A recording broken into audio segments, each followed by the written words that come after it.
calm the storms of life that toss your soul. Living in a world that's full of sorrow, we are tried and tempted every day, knowing not the secrets of tomorrow. We find rescue when we watch and pray. Keep your eyes on Jesus when the tidal wave of trouble around you roll. Keep your eyes on Jesus. He will calm the storms of life that toss your soul. In Matthew chapter 14, when the disciples were in the ship in the midst of the sea, being tossed with waves, for the wind was contrary, in the fourth watch of the night, Jesus went unto them walking on the sea. And when the disciples saw him walking on the sea, they were troubled, saying, It is a spirit. And they cried out for help. But straightway Jesus spake unto them, saying, Be of good cheer, it is I. Be not afraid. And Peter answered him and said, Lord, if it be thou, bid me come unto thee on the water. And he said, Come. And when Peter was come down out of the ship, he walked on the water to go to Jesus. But when he saw the wind boisterous, he was afraid. And beginning to sink, he cried, saying, Lord, save me. Peter was doing fine as long as he had his eyes on Jesus. But when he looked away into the rolling waves about him, he began to sink. And immediately Jesus stretched forth his hand and caught him, and said unto him, O thou of little faith, wherefore didst thou doubt? Being tossed in this life by disappointments and temptations, we are very much the same as this disciple. If we want to walk for Jesus, we must keep our eyes on him and not the pleasures of this world. Keep your eyes on Jesus when the tidal wave of trouble around you roll. Keep your eyes on Jesus. He will calm the storms of life that toss your soul.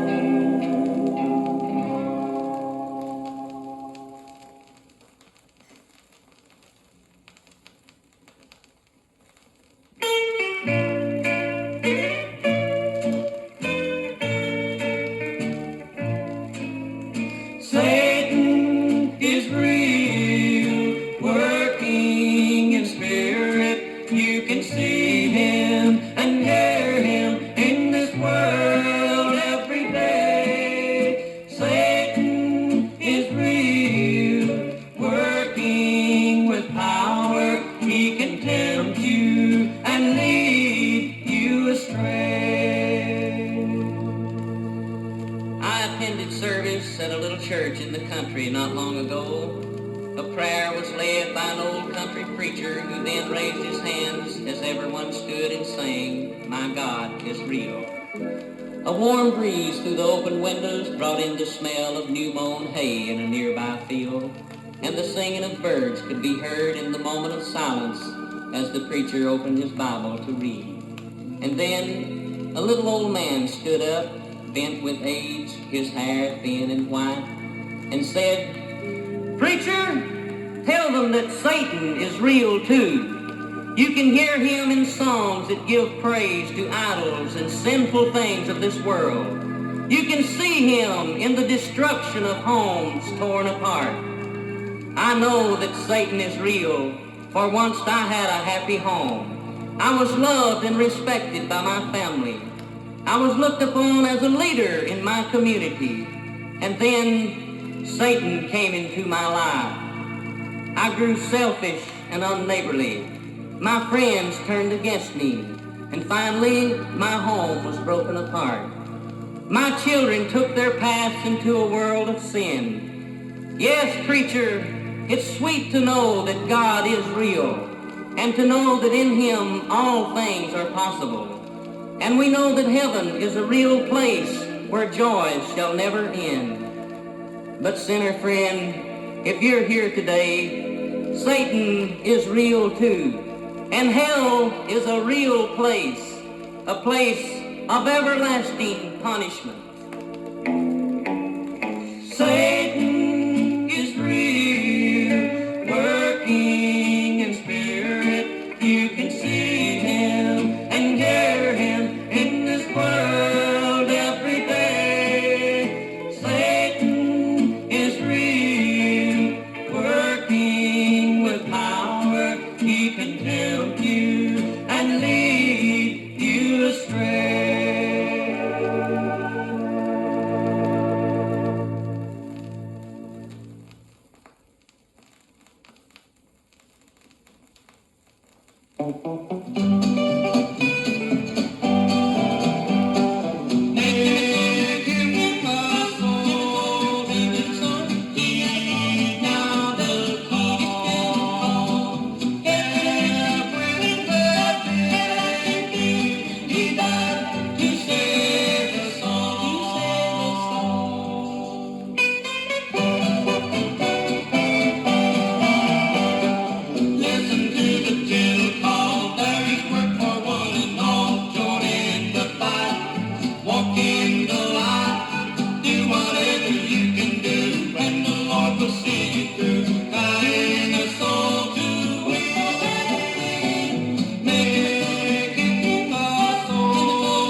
And great rivers of trials and tribulations will cross the narrow road that I feebly travel. But I will fear no danger, for I'm never alone nor forsaken. With faith I shall look up and see a bridge. Yes, there will always be a way provided for my escape.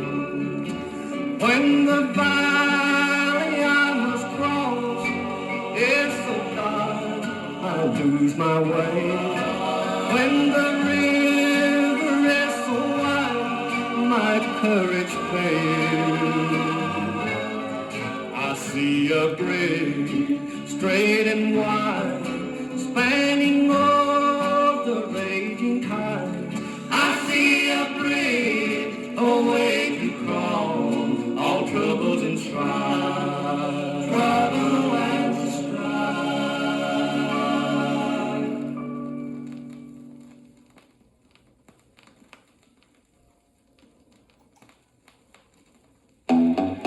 We're just rehearsing.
Love thy neighbor as thyself. Do unto him as you have him do to you. Everything that you can do without to help him live. Love thy neighbor as thyself, and he will love you too. Now this old world could be a lonesome place without a friend. We need each other every day. Together we can win. There's a little good in every man, though countless be his faults. And a word of kindness you might speak to change his inward thoughts. Love thy neighbor as thyself. Do unto him as you have him do to you. Everything that you can do without to help him live. Love thy neighbor as thyself, and he will love you too.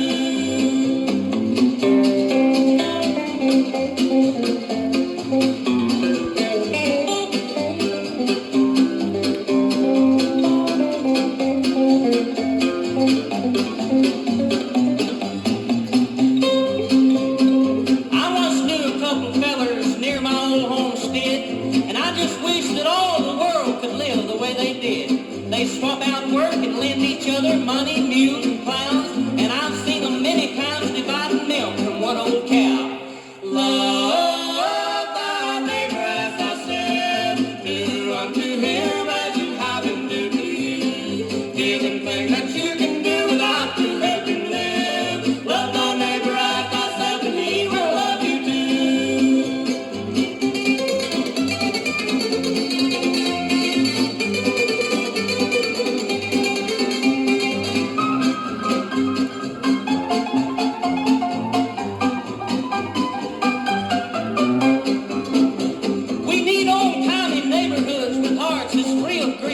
God make us good old-fashioned folks who'll be a friend in need. If you want a friend, then be a friend. Do not from charity slack. Do your deeds without a price. Someone will pay you back.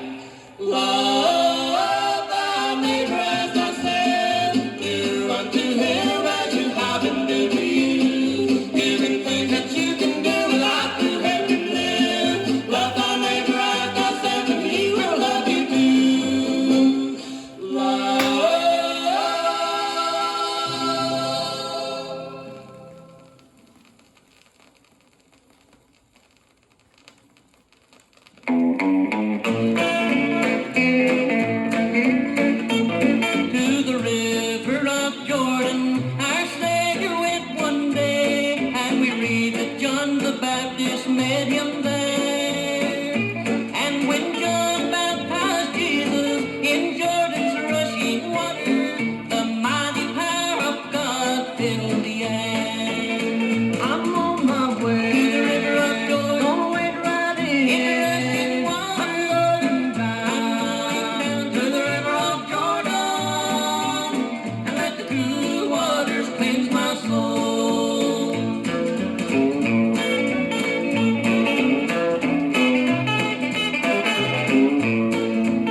I never saw her take a drink nor smoke a cigarette, and she never danced with other men after she and her husband met. I never saw her with a fashion catalog trying to decide what she should wear. She was never in a beauty salon in her life. She always combed her own hair. She was no fanatic about anything. She never called herself good, but she often read the Bible, and she went to church when she could. She never complained of her rewards, though she often gave more than her heart. And I believe that she left this old world with a full and grateful heart.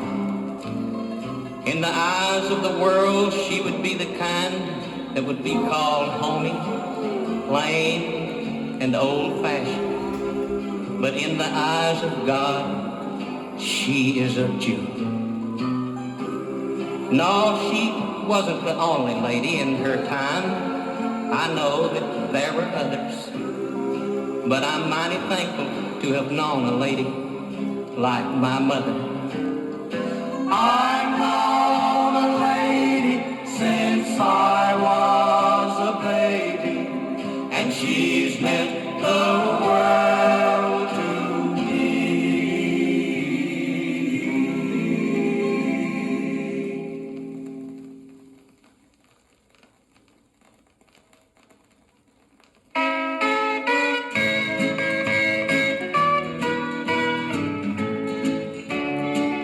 Suppose you could change eyes with God for just 1 hour and look upon this world and know of all its shame. Could you accept the great number of excuses that's made each Sunday morning when the church bells ring? We have news commentators and preachers who visit all parts of the earth telling of world situations. Newspapers carry stories of many problems yet unsolved. But our greatest problem seems to be traveling the short distance from our homes to the church. Everyone who does not attend has an excuse. And if you're among those who made an excuse last Sunday morning, let's hope that God will accept it. Or just suppose that you've turned down your last opportunity to visit with his people. Suppose you could change eyes with God for just 1 hour and look upon this world and know of all its shame. Could you accept the great number of excuses that's made each Sunday morning when the church bells ring? Just suppose that you're the mother of a young baby and you don't go to church. And your excuse is the baby would cry and embarrass you in the congregation and possibly irritate the preacher. Well, just suppose God should see fit to take away your excuse. Oh, you might hear a few complaints from those around you, and some may even wish that you would leave. But that little baby's cry won't irritate God. No, not in the least.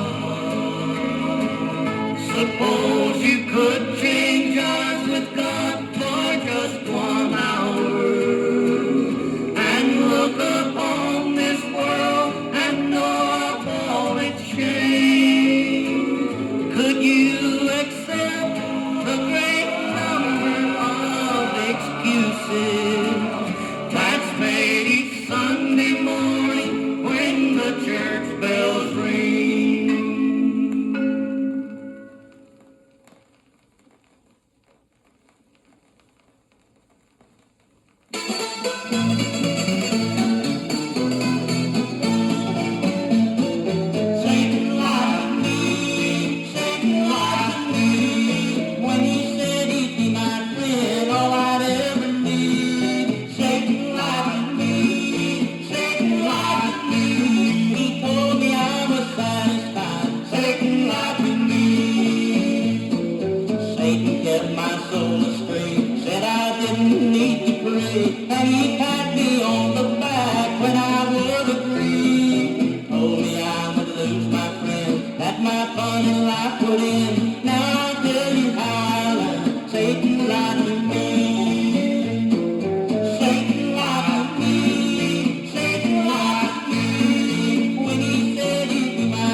decided to wait inside.